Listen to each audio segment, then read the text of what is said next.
For what is to live but to be remembered? And what is to be remembered if not original? And what is to be remembered of us by those who are dear but what had been original?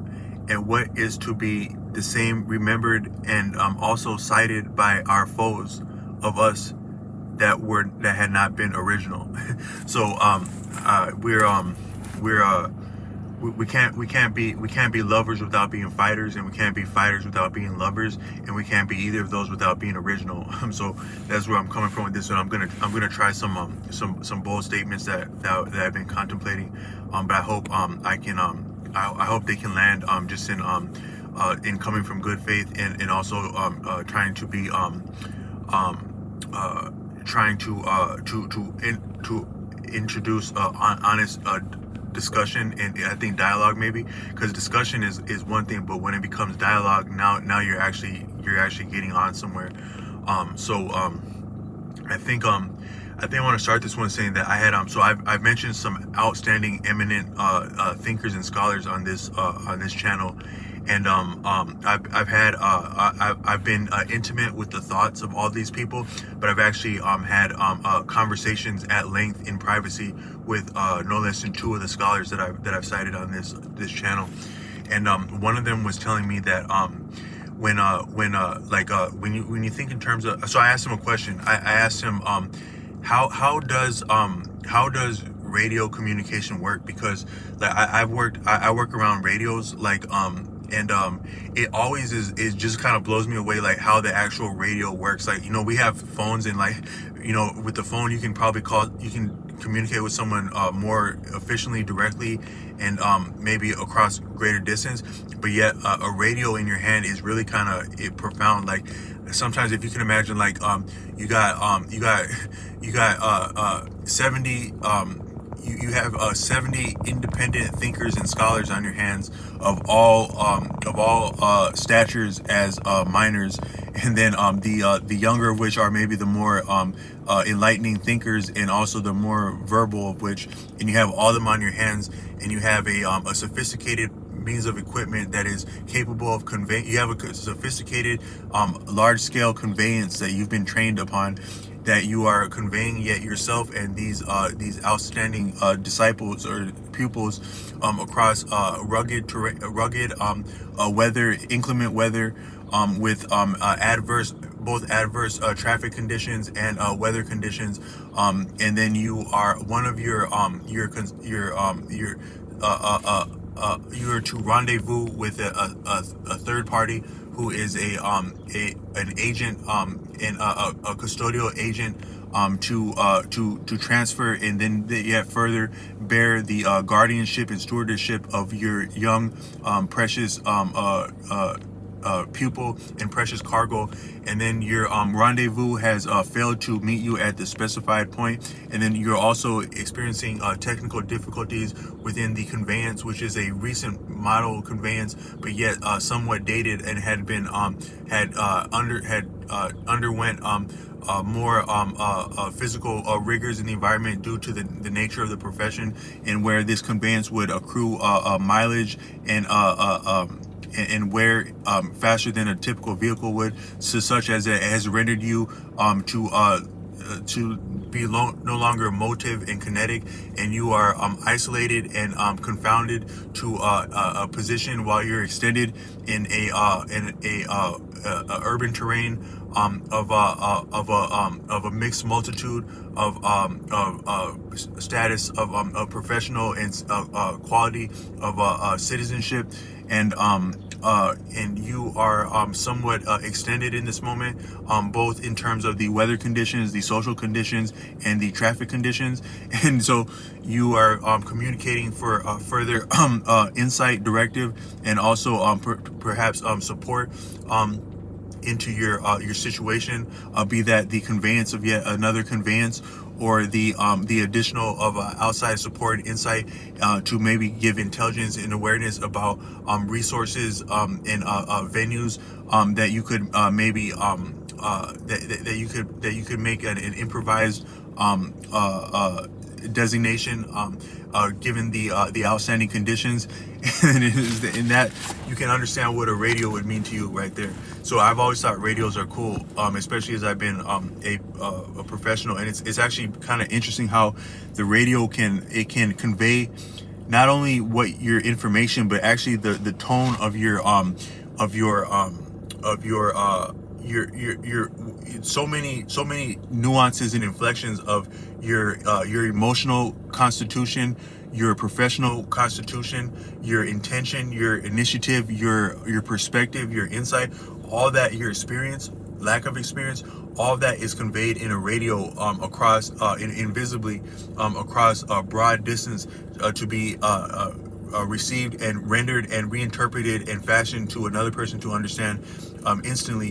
And it's so profound. But I was asking this person, the scholar, because the scholar was saying that a lot of what we understand in the pop general lexicon or of knowledge, of learning, it is a little bit, it's a more superficial degree of what's actually understood and employed in making sophisticated technology and decisions from what is so there's the there's like the baseball program that you're given at the stadium, and then there's like the inside politics of like what's going on in the dugout and up in the GM's office, and like the and what they're doing with the with the money, with the ticket sales. All that's the real inside baseball that's really actually fashioning some of the outcomes on the field. But what you have is just that baseball program in your hand.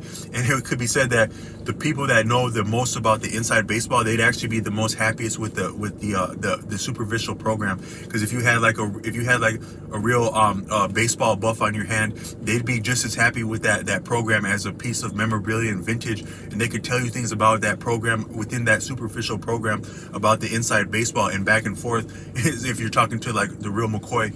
So maybe that's not the best analogy, but it's still true that you're given as a casual, as the great maybe if not the greatest MMA superstar in my humble opinion, Tony Ferguson, both for his entertainment and character value, but also his story and what he's been.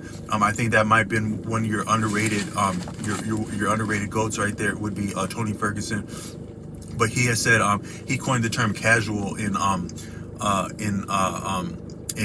it pertains to MMA. He also did one called Dana White privilege, which is like I'm gonna get off into the weeds with that, but he's the head honcho.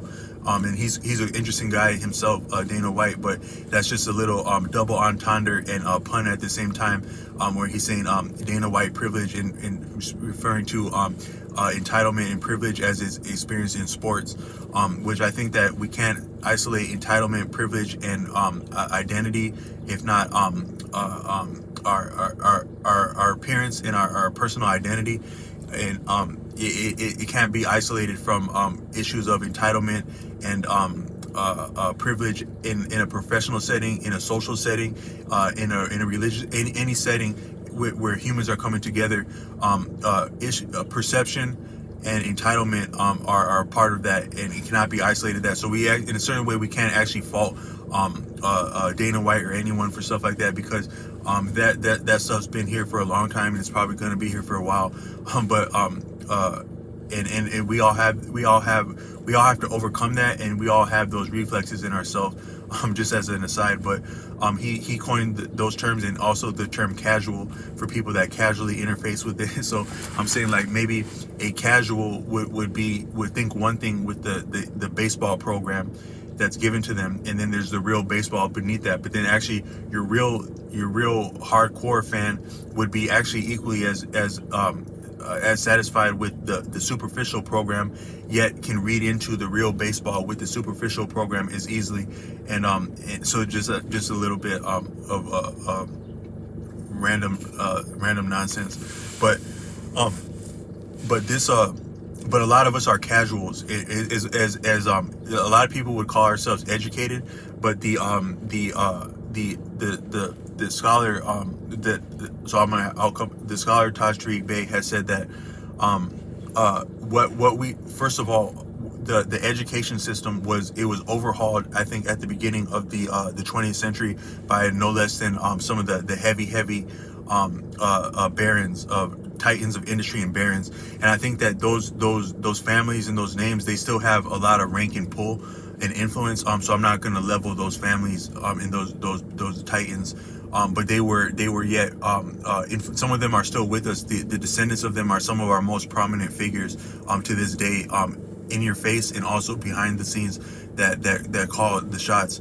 But these very people were pivotal in overhauling what we have as the education system in the United States and maybe abroad, because I think the United States affects a lot of mores culturally around the world, and education is also one of those where we could say that the West, and then maybe the United States as the figurehead of the West, has extended hegemony and maybe a little bit of overbearing influence and chauvinism around the world culturally, with a lot of the things that the United States does that's cool and outstanding culturally. But also the detriments of that. But then education would still be a part of that, and you really can't, when you somehow forget about education as though it's not part of the bigger picture, the bigger pot, like the social dynamics, the cultural dynamics, the political dynamics. You cannot isolate education for that, and education is a little bit, plays the background a little bit, but education is like the bad guy. Like, you got a car full of criminals robbing a bank, but you got the bad guy that doesn't really talk that much, and he's not afraid to F over everyone in that car and the people you are getting away from. And you find that out when it comes to a head, or maybe when it's time to split up the loot.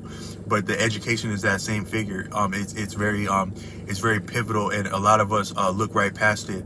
And then also maybe some of us who don't look past it, but we don't have the appearance of someone who would not look past it. We don't get our flowers, or we don't even get our say when we've just been reading the book about what you're talking about and you didn't read the full book. But Tashri Bey explains that if you were to, like, he in one video he brought up I think it's called matriculate, is when you go from college to high school to college, that the term for transcending and ascending and making it across and into that higher education venue, and from high school to college, it's called matriculating. And I think I don't know if it's the same word from middle school to high school, but this Tashri Bey, he brought out an entrance exam, a final examination for middle school from like the late 19th century, like your 1800s, like late 1800s, like maybe 1880s or so. And the kind of questions they had on there were stuff like name 13 name 13 appropriate uses for capitalizing a letter. And so, like, a lot of us can think like, okay, so I capitalize like a proper noun, and me as I'm making this video, and 13, but there are actually more sophisticated and formal etiquette for how you would use capitalization of letters. And another one that actually is with us currently is that you'll notice, if you this is another one from Tashri Bey, but if you were to look at your credit card, or a lot of things that have your name on it that you think is your name is in all capital letters, and that's actually the name of a that's like what you would call like a dead something that's dead in law, or like a bogus dead identity. That's what your actual identity is when you're interfacing with a lot of business transactions, and your name appears in all capitals like that, because the proper name for a person of bearing status, of legitimate bearing and status and identity, is to capitalize the first letter and not capitalize the rest of the letters. That's what your real title would be. But then when your name is in all capitals like that, you're basically like a bogus and like dead in law. And I think that a lot of, like, he also goes on to say that, like, when you talk about like a mortgage, mort means dead, so it's like it's like a dead thing like that. So I'll get off into the weeds, and I can't enunciate a lot of that, but it has bearing to the present day, is how are we capitalizing and not capitalizing letters, and what would that really mean if you got into a situation where it comes down to mechanics and things like that matter. Details always matter. There's never a point in life that details don't matter, and when things come to a head, you find out exactly how much details matter, and the details that we overlooked and we brushed off, it comes out, yep, actually they did matter that whole time, and someone's holding you to the fire about that. So but this person I was speaking to said that if you were to look at like, so he said actually the radio, what we would know of as radio, it's actually derived from how we actually exist, what we actually are as beings is derived from that. The radio is and I think that has a bearing on this conversation of what I'm talking about, logos, like thought and word, intention and polarity, and then because I'm saying that polarity, all that we enunciate and all that we perceive in terms of our perceptual apparatus being different grades of vibration. I picked that up somewhere. That's not my original thought about the perception being grades of vibration, but I don't have that source. But yet, from that standpoint, it is polar, because it's shifting. It's back and forth shifting, and unstable like that is polar. But it had been an intention that set forth that polarity to be expressive, and then also to be conveyed and received in derived meaning from that had went from meaning across polarity to meaning, and yet meaning is also a form of polarity. And so that's an example of how who we are and what we are can be extrapolated and deconstructed and reconstructed into some of the actual very apparatus that we have, and no less than a radio, as it were. And then he also said that if when the higher degrees of like the military. Now, I think that the radio was somewhat conceived around implications or utility around military activity, if I'm not mistaken. I haven't done research on that, but that would be my guess would be that the radio has a close, intimate history with military activity, and what would the military be like without the radio? But then also our for lack of a better term, matrix apparatus and the World Wide Web is similarly a function and is intimately tied with the military. I think during the times of the conflict in Southeast Asia, that's when some of the real gains, that the real insight, that an application that would become the World Wide Web, it was existing at least around the time of the conflict in Southeast Asia, and had been for that's what it was conceived out of, and that's still yet the function that it serves. You know, when you have young people young people being marginalized, so you have some people getting hog wild in life, whether that be financial, personal success, but also success in socializing and relationships and in intimate life, which is no less consequential. These are skewed drastically they've always been yet, but in the current paradigm means like a vision of reality, what's possible. In the current paradigm, success of all kinds, no less than social, personal, intimate, and also financial, and professional, those being related, are greatly skewed, egregiously so. And this matrix, one could reason that this matrix apparatus exists for no other function than to skew resources, to isolate, manage, mitigate, control, hoard, deprive, and skew resources, some of which being social capital, which is very lucrative and consequential. If not the most consequential form of capital, could be social capital, because what existence do we have outside of social reality? How are people coming into being without implications of social reality and social capital? A lot of our socializing is yet a form, is just like our financial transactions.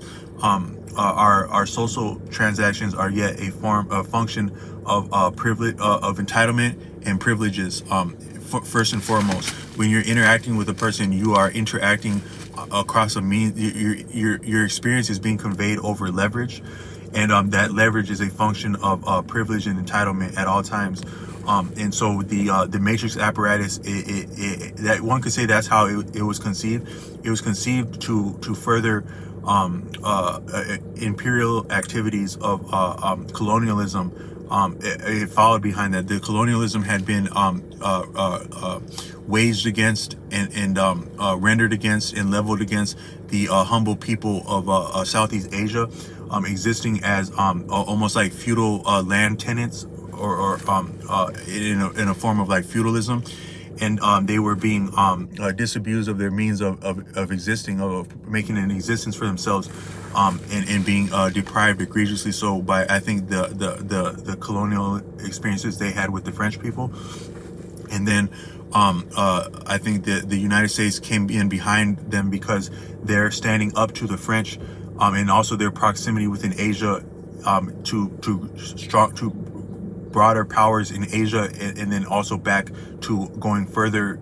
I don't know if that'd be east or west, but like you get to like Russia, and now you have implications of what was being our way of living would be our way of managing and mitigating capital is what was at hand. The paradigm of the paradigm of individualism versus the paradigm of collectivism was what was at hand, and that was understood by people of rank, and how that could play out. Because when you're talking about stuff like that, geopolitics, geofinance, you're talking about stuff more sophisticated than rocket science, and more in rocket science it was yet fashioned as a small, to yet only serve the greater geopolitics and geofinance. Politics is like a small younger sibling. I mean, rocket science is a small younger sibling, and dispensable means of geopolitics and geofinance to talk about how sophisticated of dynamics you're discussing along these lines. And that's understood on high levels, and that has implications on great levels. And so that, I think that's the bigger part of what had been at hand. But yet, so what happened in Southeast Asia was, from that standpoint, furthering the interests of imperialism, because it was followed up with the United States, but behind the French. But that was still yet a form of maybe neo-colonialism in the 20th century, and also feudalism. And then and therefore that's still along the line of imperialism. We're experiencing imperialism right now, and we've been experiencing imperialism at least since the time of the conception of the church. Around so we say this is now the year 2020 such and such. 2020 years of what? 2020 years of the church. And the church is maybe the fountainhead of feudalism. A lot of our feudal our entitlement and our property, it is substantiated by the credibility of the church first and foremost. And so that has always been the case, and that's still the case. But so from that long, so the matrix apparatus, it came about, it was birthed, whether it was, so maybe imperialism had it was doing its thing, and it had a child, maybe a child out of wedlock, maybe intended, but yet imperialism had a child called the matrix.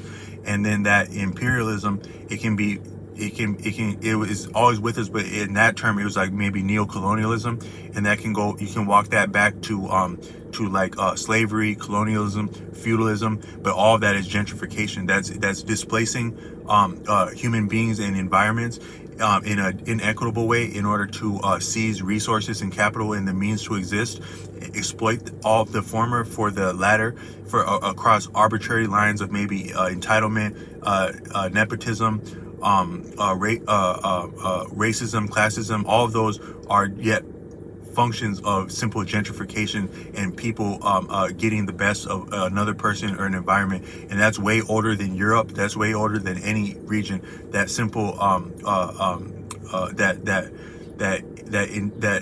that inequity in the first place is ancient, and you can describe that as synonymous with gentrification.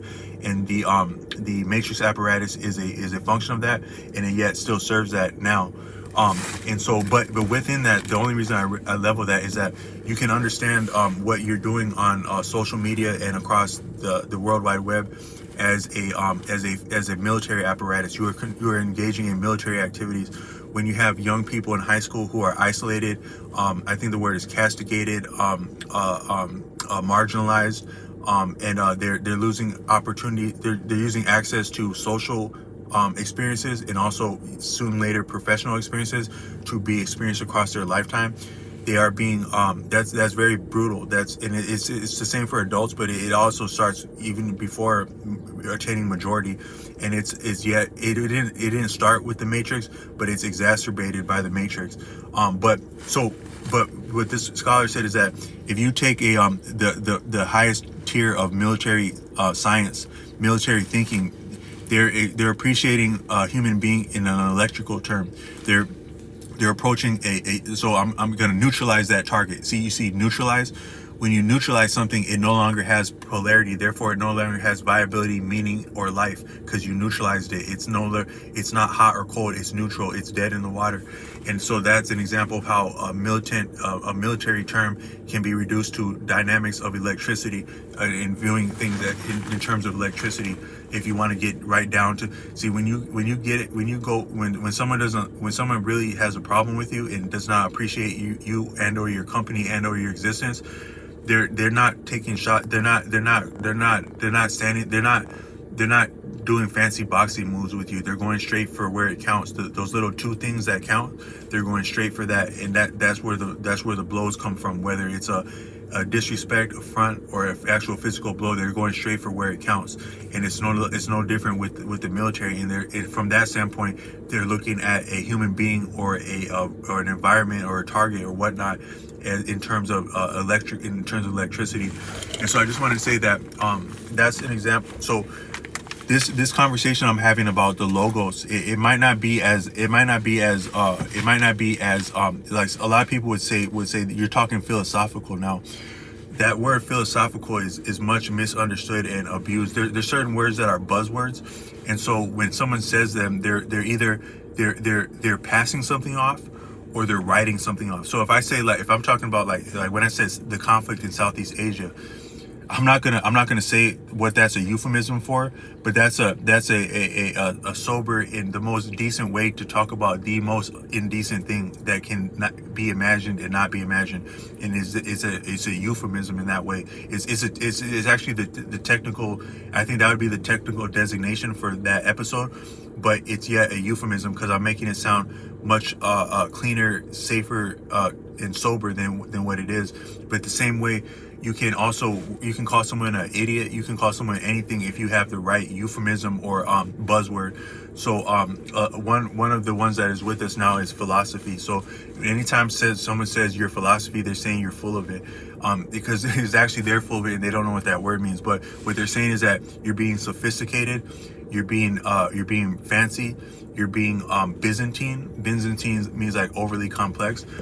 You're being all these things, anything else than being efficient or inspirational is what they're saying.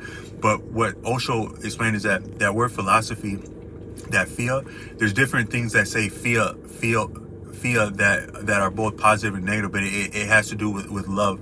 Like necrophilia, I think necrophilia is like a love with dead people, and there's other different things of fia that means love. And so that philosophia I think philos is wisdom. So it's the love of wisdom is what you're saying with philosophy. And actually, wisdom is more so profound as it is simpler and plainer. And a lot of the most simple understandings and concepts are the most difficult to grasp. The hardest thing to find is a key in your own hand, and it's the same with insight and wisdom. So sometimes when someone says something very simple, you would say that it would seem like common sense, but that's exactly why it's not common sense, is because it's that simple, and it took that much rigor and experience to come to the most simple of understanding, because the simple is yet greater. So when you're saying that someone's speaking philosophy for saying something that might be nuanced or that has different levels and nuance, you're writing them off with that, but that's not what you're really. That's not what you're not understanding the word that you're using to insult them, and you would actually be more effective in your insult and your life if you could find the appropriate word. And that's also because they took out etymology out of the contrary basis. They took etymology out of the school. So a lot of us actually don't know what we're saying. If you were to they took etymology out of the schools, they took civics out of the schools, they whitewashed and re-engineered history, and they also they took away access to trades. Right there, you compromise an entire society with that right there, because the etymology it keeps us from communicating effectively, and also understanding what we're saying, and also understanding the history, and also understanding the subjects, because you can't understand any of that properly without etymology. And then when you take civics out, you also take out the history, and then you also take out the real dynamics that are existing. And to deprive a person of either of those, you have yet compromised their ability to be effective in a social environment, because they don't understand how they are somewhere, where they are somewhere, or where they can go with what they actually have, yet still not understanding the civics at hand. And then the trades, when you take the trades out, if you were to go to high school and you took up a trade, who pays the musician calls the tune. So if you were to go to take up a trade and you get some cash, you actually get some finance and some property, some holding, some standing, some capital up under you. You can do anything you want. All these fancy teachers and professors and professionals and all that, you can tell them what song they need to dance to, and you can tell them, no, actually you had missed a step right there. And when you dance, I need you to look at me. When you sing, I need you to look at me. No. When you sing, I need you to look at me in the eye, but when you dance, don't look at me in the eye. You can talk like that if you had enough capital under your belt. And you can also figure out what the real history is and help change the history, if you had enough capital out of your belt with the trades, starting out that way. You can do anything complex and fancy, what would be called complex and fancy, and those are not bad in themselves. They're actually kind of cool when they're done tastefully. And they're impressive when they're done tastefully. But you can do all that if you would start from the ground level and build something up like someone in the trades would. But they yet disabuse us of that. But but yeah, that's an example of how of a shortcoming in etymology, is that when you're writing someone off with the word philosophy, you actually don't know what you're communicating, because you simply don't know the etymology of that word. Philos and phia, you don't know those two etymological units. And the author Taj Tariq Bey, he says that a lot of our some of our what holds us back as people in what's called the United States is that the very language we employ holds us back, because it has something called connotative linguistics. So connotative is when I say when I refer to these gloves as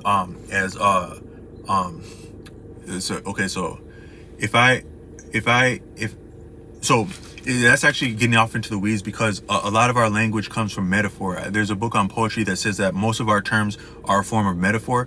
So connotative linguistics is yet still a form of metaphor. So it can actually be reasoned that that's a more sophisticated way, an eloquent way of speaking would be like slang. So another way of saying connotative linguistics is saying slang. You're calling something that's not is the etymological designation within the language you're employing does not correspond with what you're calling something, and you're calling something based on like a metaphor. It's a connotation. So I think there's a denotation and connotation. Denote is what you're denoting, you're saying directly. Connotate is what you're implying through denoting something different than what you're denoting. So when you say like different like ways to say things that are different than the actual agreed upon way of what they are, there are certain limitations in what you can experience and convey when you're communicating that way. So I haven't been communicating that way in this video, and there's a certain strength that comes with that. But I want to be fair that there's also a strength and eloquence that comes through connotative linguistics, and such as like metaphor and slang, which might be the real engine of language and etymology in the first place. So I don't want to go past that. But sometimes when you're not using, when you're making oversights in language, there can be real consequences from that, that can be detrimental. There can be redeeming creativity with that, but there can also be a lot of detriment from that. And Taj Tariq Bey says that a lot of our we don't actually understand how maybe you could actually reason that the fundamental unit of oppression, I've said it's experienced as paternalism, but actually what may be greater than that would be issues and dynamics within language. Yes, Zamasa, I had been there, but I had said, but I actually know how I would talk or what, but I have to talk like that because that's how I'm allowed to talk. And then that me talking like that, it affects the way that I think about myself, and that other people like me and not like me think about myself, and how I'm able to exist and win and not win, and exist and put forward my existence. That can be reduced to dynamics in how I'm employing language.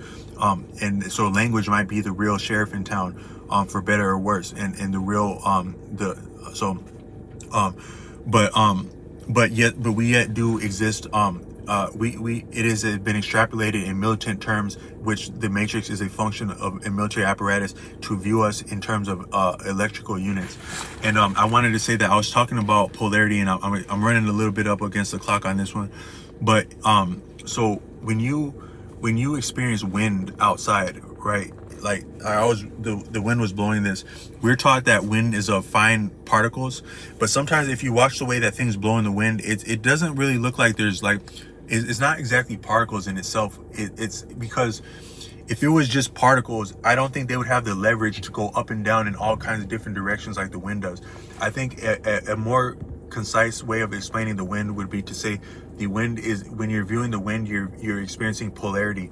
What we know of as the wind is it has to do with the poles of the earth, the magnetic poles of the north and south poles of the earth, but then also how that conveys heat and coldness, which I don't think we truly understand what heat and cold is. I don't think that we may be capable of understanding what heat and cold actually are.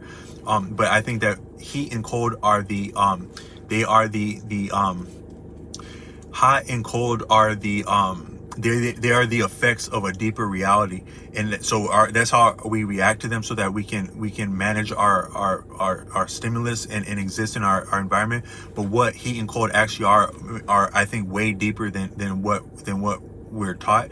And that when you're experiencing wind, when you're seeing wind, it is a function of hot and cold, but more so polarity in the first place. So it's a pole, and it's almost similar to static. Wind behaves very similar to how your clothing would, like with static. And if you open your mouth in public, like you're standing around somewhere, and you open your mouth to enunciate, you can see just how much static you bring about yourself. So that's an example of how, like what I was saying in the series, that yet perhaps could word impact polarity, no less than wind and electricity. I think that maybe actually electricity is in itself an expression of wind. It is a form of wind. It is a grade of wind. Polarity, wind, electricity, the same thing. And so all that we have that is derived of electricity, what came first, the wind, the windmill, or the electricity? I say the wind was electricity. The windmill was made by means of energy that came from electricity, and yet produces electricity. So, and then or is it plant material? Because I think that the solar radiation is yet another grade of polarity. That radiation being polarity, vibration, another grade of wind. In electricity is the solar radiation. So that solar radiation could be derived into a solar panel, or it could radiate onto plant material and living animal material to go through long processes of eons to be reduced to fossil fuels, and yet further furnish electricity once again. So it had been electricity and polarity that had given us our energy. And then also, I think water might be another means. I can't speak about water a lot, but I do know that water is no less associated with electricity and polarity as yet another energy source in itself.